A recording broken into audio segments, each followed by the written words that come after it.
इस वीडियो में मैं आपको ये बताऊंगा कि राणा सांगा ने बाबर को भारत क्यों बुलाया था। इन्होंने राजस्थान और मालवा के कुछ हिस्सों तक अपना प्रभाव बढ़ा लिया था। उनका लक्ष्य दिल्ली सल्तनत को हराकर राजपूत सत्ता स्थापित करना चाहते थे। यानी कि राणा सांगा ये चाहते थे कि हम किसी ऐसे मित्र को बुलाएं जो दिल्ली सल्तनत की सत्ता को उखाड़ फेंके और हमारी मदद करे दिल्ली में सत्ता स्थापित करने के लिए। 16वीं शताब्दी की शुरुआत में उत्तर भारत युद्ध का एक मैदान बना हुआ था।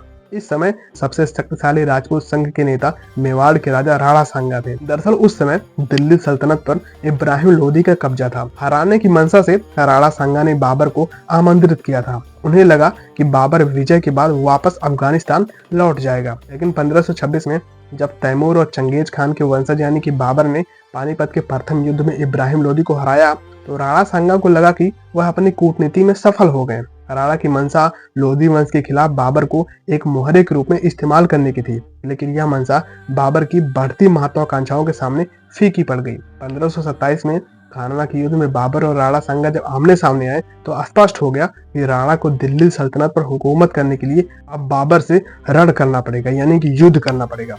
राणा सांगा के पास लगभग 80,000 राजपूत और अफगानी सहयोगी सैनिक थे, जबकि बाबर के पास केवल 15,000 प्रशिक्षित सैनिक और बेहतर तोपखाना था। बाबर की मिडिल एशिया में सैन्य रणनीति और बारूद के इस्तेमाल ने राजपूत सेना को परास्त कर दिया। युद्ध में घायल राणा सांगा ने दोबारा आक्रमण की योजना बनाई, लेकिन 1528 में रहस्यमयी परिस्थितियों में उनकी मृत्यु हो गई। उनकी यह रणनीतिक चूक न केवल उनकी हार का कारण बनी, बल्कि भारत में मुगल साम्राज्य के विस्तार का रास्ता भी खुल गई।